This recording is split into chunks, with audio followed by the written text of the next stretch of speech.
नमस्कार, देवभूमि समाचार देख रहे हैं आप। आपके साथ मैं हूं ऋतु। बुलेटिन की शुरुआत करेंगे बड़ी खबर के साथ। G20 को लेकर उत्तराखंड में होने वाले आयोजन पर बैठक हुई है और ऐसे में सीएम पुष्कर सिंह धामी बैठक में शामिल होने के लिए सचिवालय पहुंचे हैं और ऐसे में कई अफसर समेत राजधानी के डीएम कप्तान भी इस दौरान मौजूद होंगे, शामिल होंगे।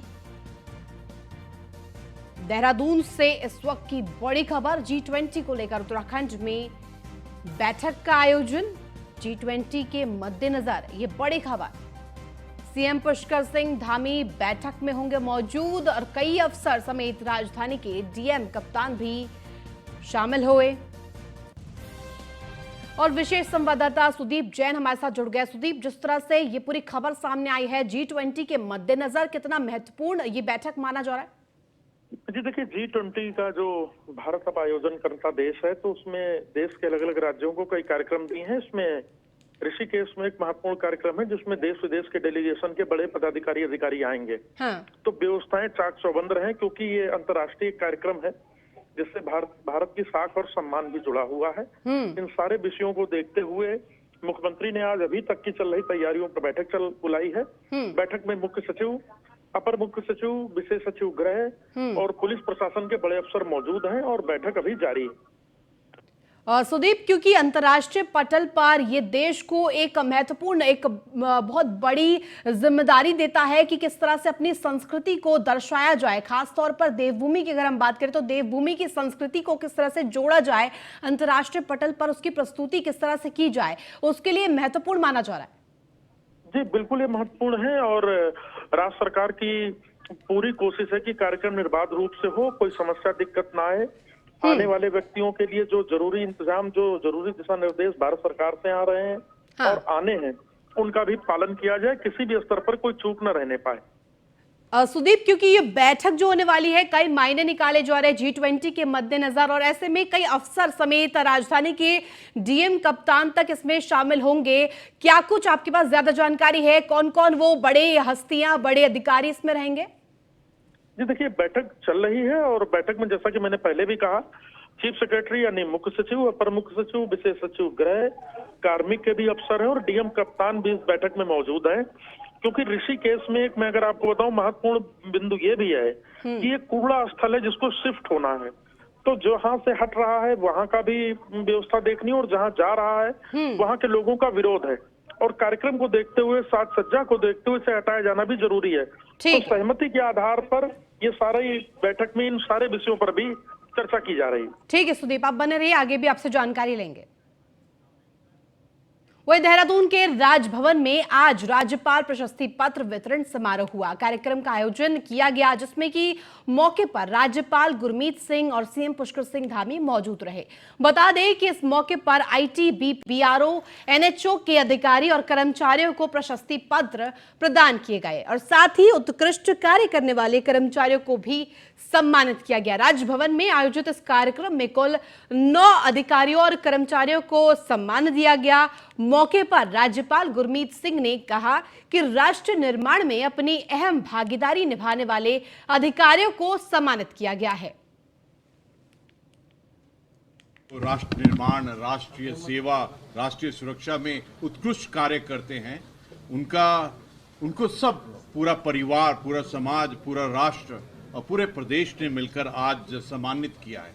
ये हम सबका इकट्ठा कार्य उनको सम्मानित करने का था, जो इतनी दुर्गम स्थिति में, पर्वत इलाका में, स्नो में हमारे बॉर्डर्स की रक्षा करते हैं और जिस तरह से काम करते हैं और उससे पूरे हर एक भारतीय को उनके ऊपर में नाज है। We are proud of them. और आज इकट्ठा मिलकर गणतंत्र दिवस के एक दिन पूर्व उनको सम्मानित किया गया है। के कार्यालय में हमें गवर्नर साहब ने बुलाया है, सम्मानित किया है हमारा और हमें प्रोत्साहन दिया है कि हम आगे और अच्छा काम ऐसे ही करते रहें।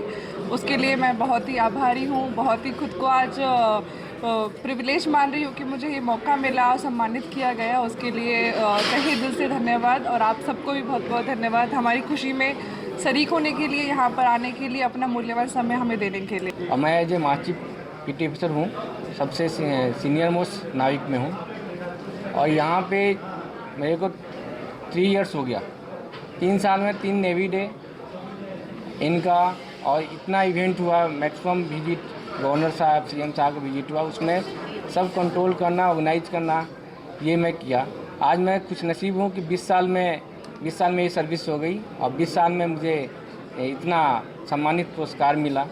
ये मैं अपने गौरव की बात है, और एज ए डिफेंस वर्दी में ही संभव हो सका। वहीं देहरादून में गणतंत्र दिवस के मौके पर शासन प्रशासन की तैयारियां लगभग पूरी हो गई है। वहीं इस मौके पर ट्रैफिक यातायात अक्षय कोंजे ने कहा कि 26 जनवरी को देखते हुए मसूरी जाने वाले पर्यटकों को शहर के अंदर आने की वजह जीएमएस रोड बाईपास से मसूरी के लिए रवाना होना पड़ेगा। साथ ही उन्होंने ये भी कहा है कि गणतंत्र दिवस के मौके पर राजधानी देहरादून में कई मैराथन भी होने हैं, और ऐसे में कई मैराथन होंगे जिसमें कि लोग पार्टिसिपेट भी करते हुए दिखाई देंगे, जिसे देखते हुए शहर भर में ट्रैफिक रूट चेंज किया गया है। 26 जनवरी को लेके जोरों शोरों से तैयारियां चल रही है। हमारे पास जो भी मैराथन को लेके परमिशंस आई थी उनकी मैपिंग की गई है, ड्यूटियां लगाई जाएगी। आपके माध्यम से मैं सबको ये भी बोलना चाहूँगा कि स्टेट लेवल का जो 26 जनवरी का सेलिब्रेशन है वो परेड ग्राउंड में होगा, और वो बहुत ही भव्य रूप में होना है। इसलिए परेड ग्राउंड के चारों तरफ 0 जोन रहेगा। राजपुर रोड चालू रहेगी, ईसी रोड चालू रहेगी, पर जितनी भी इंटरनल रोड्स है वो सारी रोड बंद रहेगी। और सुबह के समय में मैराथन के कारण बहुत सारी मार्गों पे डाइवर्जन रहेगा।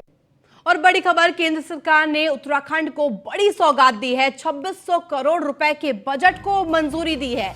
ये बड़ी खबर आप तक पहुंचा रहे हैं। ऊर्जा विभाग को केंद्र से मंजूरी मिल गई है। साथ ही साथ बैठक के बाद ऊर्जा सचिव आर मीनाक्षी सुंदरम ने बड़ी जानकारी दी है।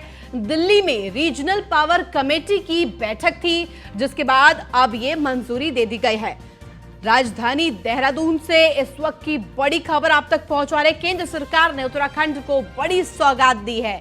2600 करोड़ रुपए की बजट को मंजूरी दे दी है, जिसमें तमाम वो विषय शामिल है, वो मुद्दे शामिल है जिसकी मांग लगातार की जा रही थी। और साथ ही साथ बड़ी खबर इसलिए भी क्योंकि ऊर्जा विभाग की जो केंद्र से मंजूरी दे दी गई है तमाम उन मुद्दों पर, जिसके लिए बैठक के बाद ऊर्जा सचिव आर मीनाक्षी सुंदरम ने बड़ी जानकारी देते हुए इसकी पुष्टि की है। दिल्ली में रीजनल पावर कमेटी की बैठक हुई थी, और इस बैठक के बाद ये बड़ा फैसला, मंजूरी अब दे दी गई है 2600 करोड़ की सौगात को उत्तराखंड के लिए। ये बहुत बड़ी खबर उत्तराखंड वासियों के लिए ये बड़ी सौगात के तौर पर आया है। केंद्र सरकार की तरफ से बड़ा तोहफा दिया गया है। 2600 करोड़ रुपए, संख्या आप देख सकते हैं, जिसके बजट को अब मंजूरी दे दी गई है। 2600 करोड़ रुपए अब प्रदेश के विकास के लिए, उत्तराखंड के विकास के लिए और करा जाए। और ज्यादा जानकारी के साथ हमारे संवाददाता सुदीप जैन बने हुए हैं। सुदीप, जिस तरह से ये महत्वपूर्ण जानकारी सामने आ रही है कि केंद्र सरकार ने 2600 करोड़ रुपए की जो बजट है उसको मंजूरी दे दी है, क्या कुछ इसमें शामिल है? जी देखिए, ये बजट की मंजूरी नहीं बल्कि ये ऊर्जा में जो अच्छे काम हुए हैं उसको देखते हुए केंद्र में ऊर्जा विभाग ने जो केंद्रीय मंत्री और केंद्रीय अफसर हैं ऊर्जा महकमे के, उन्होंने एक बड़ी समीक्षा बैठक बुलाई थी, जिसमें राज्य के अलग अलग प्रतिनिधिमंडल, जैसे उत्तराखंड के तुलना में ही अन्य राज्यों से भी प्रतिनिधित्व आया था। उसमें राज्य सरकार की ओर से जो सचिव आर मीनाक्षी सुंदरम है उन्होंने प्रेजेंटेशन दिया था। उत्तराखंड में ऊर्जा में हुए कामकाज से केंद्र सरकार संतुष्ट है और 100% जो प्रपोजल था 2600 करोड़ रुपए का वो मंजूर कर लिया गया है। 90% पैसा इसमें केंद्र सरकार वहन करेगी, यानी जो 2600 करोड़ रुपए का एलोकेशन हुआ है, और 10% पैसा राज्य सरकार को वहन करना होगा। जबकि अन्य राज्यों को ये इतनी बड़ी रकम न देके उनको सीधे तौर पर कुछ राज्यों को ये भी कहा गया कि लोन के रूप में वो धनराशि ले सकते हैं। अब राज्य सरकार ऊर्जा के क्षेत्र में लाइनों को अंडरग्राउंड करने, स्मार्ट मीटर लगाने की दिशा में आगे बढ़ेगी ताकि निर्बाध बिजली मिले, और अब प्रीपेड मीटर की दिशा में भी प्रयास शुरू होने जा रहे हैं। सुदीप, क्योंकि कल दिल्ली में रीजनल पावर कमेटी की बैठक हुई थी जिसमें खुद जिसके बाद सचिव जो ऊर्जा सचिव है आर मीनाक्षी सुंदरम, उन्होंने जानकारी दी थी इसकी। क्या कुछ महत्वपूर्ण बिंदु रहे इस बैठक के? जी देखिए, महत्वपूर्ण बिंदु जैसा मैं बता रहा हूं कि राज्य सरकार ने जो 2600 करोड़ रुपए का अपना एक प्लान बनाया था, उस 2600 करोड़ रुपए के प्लान को मंजूरी मिल गई है। और राज्य सरकार ये चाहती है कि ऊर्जा के क्षेत्र में एक तो बिजली कटौती को रोकना, बिजली चोरी को रोकना, स्मार्ट मीटर लगाना, प्रीपेड व्यवस्था करना, ताकि जो लायबिलिटी रहती है ऊर्जा विभाग पे वो कम से कम हो सके और लोगों को पता चल सके कि उनकी ऊर्जा का खपत कितना है। तो चूंकि स्मार्ट बिजली विद्युत व्यवस्था की ओर राज्य सरकार आगे बढ़ रही है, तो ये जो प्लान था विद्युत ऊर्जा महकमे का, इसे मंजूरी मिल गई है। ठीक है, आप बने रहिए, आगे भी आपसे जानकारी लेंगे। वही केंद्र सरकार ने उत्तराखंड में नई बिजली लाइनों, सब स्टेशनों का निर्माण और बिजली लाइनों को अंडरग्राउंड करने के लिए 2600 करोड़ रुपए के बजट को मंजूरी दे दी है। RDSS योजना के तहत दिए जाने वाले इस बजट को केंद्र ने बिना किसी कटौती के हरी झंडी दे दी है।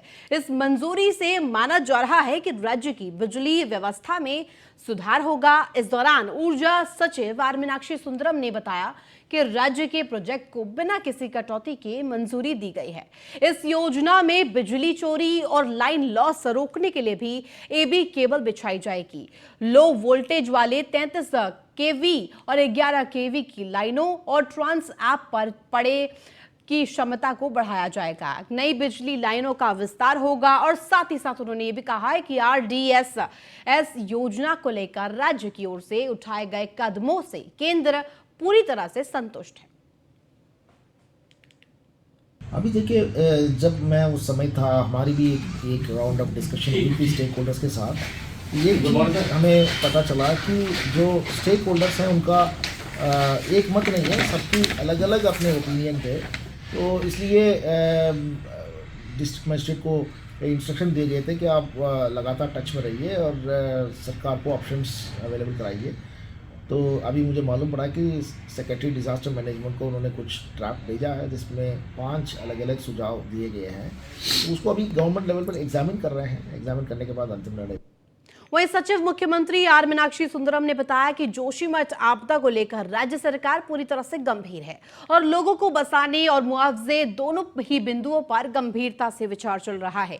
राज्य सरकार दोनों विषयों पर भी फैसला ले सकती है, यानी कि मुआवजा के साथ साथ लोगों को अन्य स्थान पर बसाने पर भी निर्णय हो सकता है। हालांकि जो 5 बिंदुओं के प्रस्ताव शासन को मिले हैं, इसके एक बार चर्चा मुख्य सचिव और मुख्यमंत्री स्तर पर होगी। इसके बाद निर्णय लिया जाएगा। पता चला कि जो स्टेक होल्डर्स हैं उनका एक मत नहीं है, सबकी अलग अलग अपने ओपिनियन थे। तो इसलिए डिस्ट्रिक्ट मजिस्ट्रेट को इंस्ट्रक्शन दिए गए थे कि आप लगातार टच में रहिए और सरकार को ऑप्शंस अवेलेबल कराइए। तो अभी मुझे मालूम पड़ा कि सेक्रेटरी डिज़ास्टर मैनेजमेंट को उन्होंने कुछ ड्राफ्ट भेजा है जिसमें 5 अलग अलग सुझाव दिए गए हैं। तो उसको अभी गवर्नमेंट लेवल पर एग्जामिन कर रहे हैं। एग्जामिन करने के बाद अंतिम निर्णय लिया जाएगा। वहीं पौड़ी में प्रधानमंत्री नरेंद्र मोदी द्वारा देश के हाई स्कूल और इंटरमीडिएट के परीक्षार्थियों के साथ परीक्षा पे चर्चा कार्यक्रम आयोजित किया जाएगा।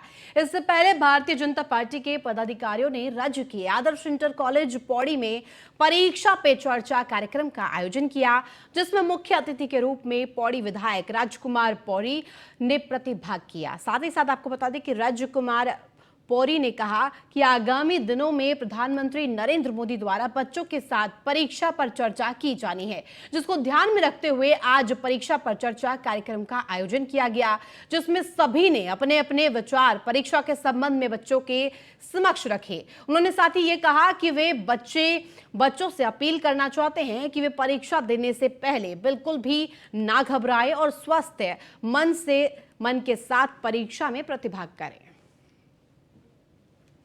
आज हमें सौभाग्य मिला है कि मैं भी इस कार्यक्रम में प्रतिभाग किया है मुख्य अतिथि के रूप में, और हमारे जिलाध्यक्ष और अन्य लोग, हमारे पदाधिकारी, सभी लोगों ने यहाँ पे शिरकत की है और ये कार्यक्रम बहुत अच्छा रहा, सफलतम रहा है। आदरणीय मोदी जी का सपना है कि बच्चे अपनी परीक्षा में सफलतम हों और अच्छे मार्क से पास हों। अपने मन का जो उनका बच्चों के अंदर जो परीक्षा के दौरान डर होता है परीक्षा का, उसको दूर करने का एक सरलतम हम लोगों ने भी प्रयास किया है कि बच्चे समझें कि ये परीक्षा को एक डर न बना कर न रखें, आसानी से परीक्षा का अपने मन और मस्तिष्क को स्थिर रखें।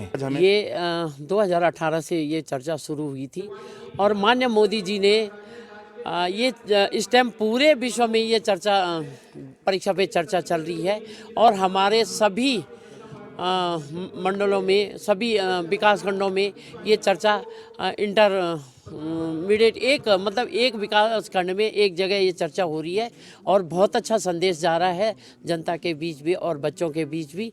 और इसमें परसों 27 तारीख को भी मोदी जी की मन की बात में भी हम लोग इकट्ठा होंगे और अभिभावक भी और बच्चे भी एक जगह पर मोदी जी की मन की बात सुनेंगे और परीक्षा पे चर्चा पर बहुत अच्छा संदेश जा रहा है। ये तो चलिए आपको एक बड़ी खबर बता दें, देहरादून से बड़ी खबर, जहां गणतंत्र दिवस के अवसर पर 2 फायर कर्मियों को सम्मान मिलेगा। उत्तराखंड के 2 फायर कर्मियों को राष्ट्रपति मेडल के लिए चयनित किया गया है। ये बड़ी खबर आप तक पहुंचा रहे हैं। उत्तराखंड के 2 फायर कर्मियों को राष्ट्रपति की तरफ से ये सम्मान मिला जाएगा। राष्ट्रपति मेडल के लिए चयनित किया गया है 2 फायर कर्मियों को।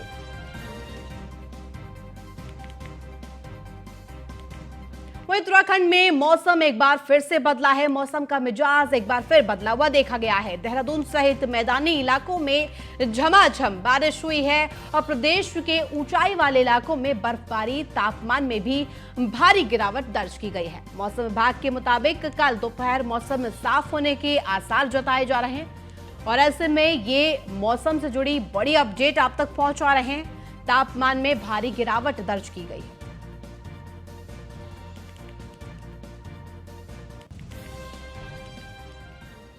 वही सचिवालय के वरिष्ठ निजी सचिव भूपेंद्र बसेड़ा की बेटी का निधन हो गया है। ये बड़ी खबर आप तक पहुंचा रहे सचिवालय संघ ने दुख जताया है। बसेड़ा पिथौरागढ़ में निधन हुआ और सचिवालय में शोक की लहर देखी जा रही है।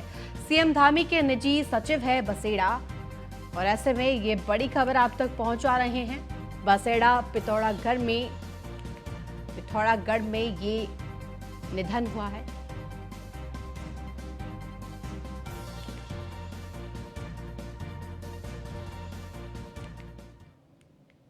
वही मुख्यमंत्री पुष्कर सिंह धामी ने वरिष्ठ निजी सचिव भूपेंद्र बसेड़ा की बेटी के निधन पर गहरा दुख व्यक्त किया है। मुख्यमंत्री ने दिवंगत आत्मा की शांति और शोक व्यक्त किया है। आपको बता दें कि मुख्यमंत्री कैंप कार्यालय में मुख्यमंत्री पुष्कर सिंह धामी, अधिकारियों और कर्मचारियों ने मौन रखकर दिवंगत आत्मा की शांति के लिए ईश्वर से प्रार्थना की है।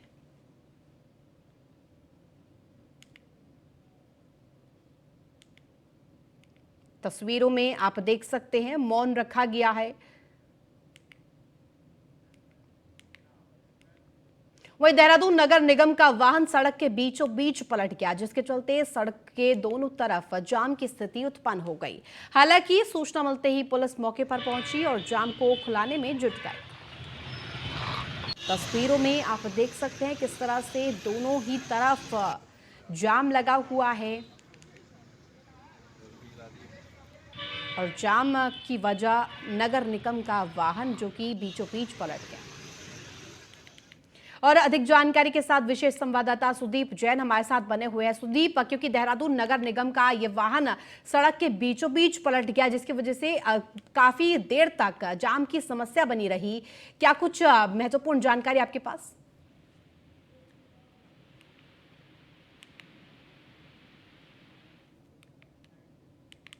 और नगर निगम का ये जो वाहन है बीचों बीच सड़क के पलट गया, जिसकी वजह से आवाजाही में लोगों को लगातार परेशानियों का सामना करना पड़ा। तस्वीरों में भी न्यूज़ 1 इंडिया आप तक तस्वीरें भी साझा कर रहा है।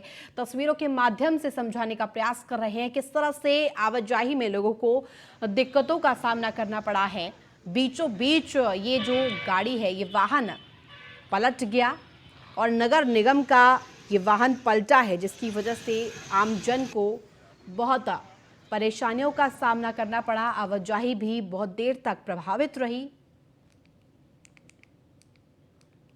और अधिक जानकारी के साथ विशेष संवाददाता सुदीप जैन जुड़ गए। सुदीप, क्योंकि सड़क के दोनों ओर जाम लग गया और खासा कारण रहा कि नगर निगम का जो ये वाहन है वो बीचों बीच ही पलट गया था। क्या कुछ अपडेट आपके पास इस मामले पर? जी, अपना सवाल दोहराएं।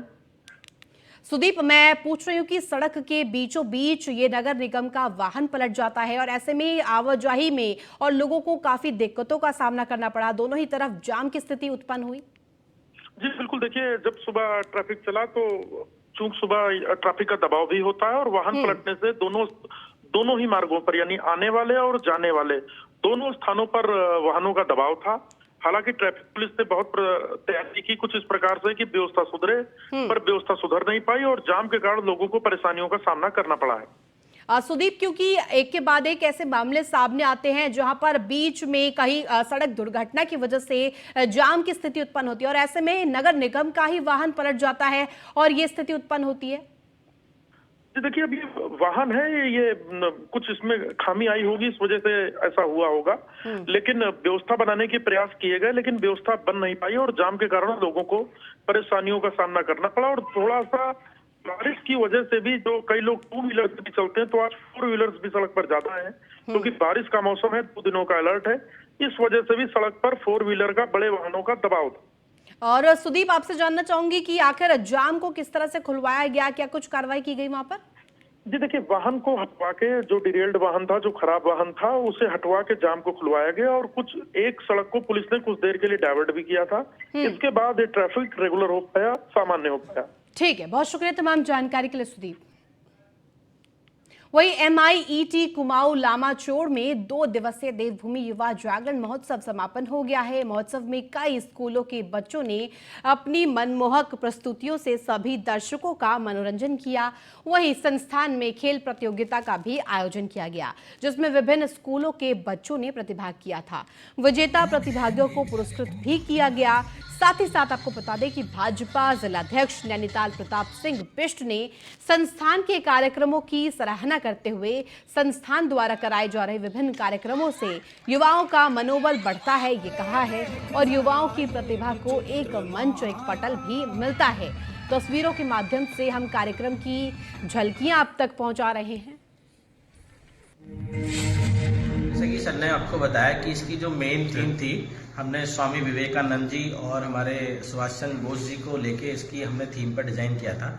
ये इवेंट हमारा 23 जनवरी से स्टार्ट हुआ और 24 यानी कि आज इसका समापन शाम को किया जाएगा।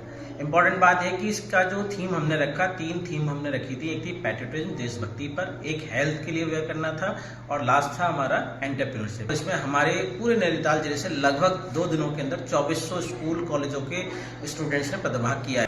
शिक्षा के क्षेत्र में संस्थान का बहुत अग्रणी योगदान है और आज विभिन्न कार्यक्रम यहाँ सुंदर आयोजन हो रहे हैं। अपने क्षेत्र के विद्यार्थियों की मेधावी प्रतिभाओं को उभरने का मौका ऐसे मंचों के माध्यम से मिलता है। ऐसे आयोजनों से अपने क्षेत्र में भी अपने विद्यार्थियों को प्रोत्साहन मिलता है और अपने यहाँ के जो गार्जियंस लोग हैं वे भी मिलते हैं, आते हैं और उनको भी प्रोत्साहन मिलता है। ऐसे कार्यक्रम लगातार ऐसी जगहों पर होते रहने चाहिए। 23 जनवरी को सुभाष चंद्र बोस जी का जन्मदिन था, उसको सेलिब्रेट करने के लिए हमने ये 2 डे प्रोग्राम बनाया है। आज पराक्रम दिवस भी है, तो हमने इसको दोनों को कंबाइन करके हमने जो है अपना युवा जागरण उत्सव जो है यहाँ पर हमने मनाने की ठानी और इस पर जो है हम बच्चों के अंदर जो है पैट्रियोटिज्म, हेल्थ उनके प्रति उनको जो है जागरूकता। वहीं मसूरी के लंढौर बाजार में तेज रफ्तार बाइक ने एक युवती को टक्कर मार दी। हादसे में महिला गंभीर रूप से घायल हो गई। बताया जा रहा है कि युवती लंढौर बाजार से अपने घर को जा रही थी। दूसरी ओर से एक बाइक में 3 युवक तेज गति से लेकर सामने से आए, महिला को जोरदार टक्कर मार दी, जिससे युवती गंभीर रूप से घायल हो गई है।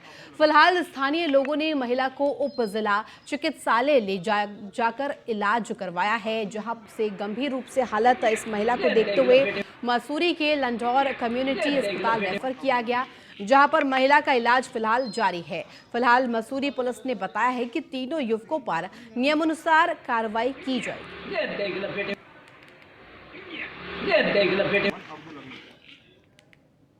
वहीं देहरादून में फर्जी जन्म प्रमाण पत्र और आधार कार्ड बनाने वाले CS सेंटर का भांडाफोड़ हुआ है। आपको बता दें कि उत्तराखंड एसटीएफ ने इसका खुलासा करते हुए बताया कि इसमें 2 लोगों को गिरफ्तार किया गया है। साथ ही 26 फर्जी आधार कार्ड भी बरामद किए गए हैं। वहीं उन्होंने कहा कि कई सालों से CSCC सेंटर चलाया जा रहा था। वही रामनगर वन प्रभाग के कालाडूंगी रेंज के अंतर्गत वन क्षेत्र में 8 साल के बाघ का शव मिलने से हड़कंप मच गया है। वन विभाग ने बाघ के शव को कब्जे में लेकर पोस्टमार्टम के लिए भेज दिया है। आपको बता दें कि बाघ की मौत के कारणों का फिलहाल पता नहीं चल पाया है। वहीं रामनगर वन प्रभाग ने SDO पूनम कैंथोला ने बताया कि बाघ का शव मिलने की सूचना पर देर रात मिली थी और बाघ की उम्र लगभग 8 साल बताई जा रही है। साथ ही बताया गया है कि बाघ की मौत का कारण पोस्टमार्टम रिपोर्ट आने के बाद ही पता चल पाएगा। एक नर बाघ कल मृत अवस्था में मिला था और उसकी उम्र लगभग 7 से 8 साल करीब है और कालाडूंगी रेंज का मामला है, जिसमें कल जब शाम को सूचना मिली तो देर रात होने के कारण आज सुबह उसका PM करवाया गया है। बाकी उसकी जो मृत्यु के कारण है वो PM रिपोर्ट आने के बाद ही क्लियर हो पाएंगे। बाहरी अंग सारे सुरक्षित पाए गए हैं और मृत्यु का कारण अभी पता नहीं चल पाया है। आगे PM रिपोर्ट आने के बाद ही क्लियर हो पाएगा। तो फिलहाल देवभूमि उत्तराखंड के इस खास बुलेटिन में बस इतना ही। आप देखते रहिए News 1 इंडिया।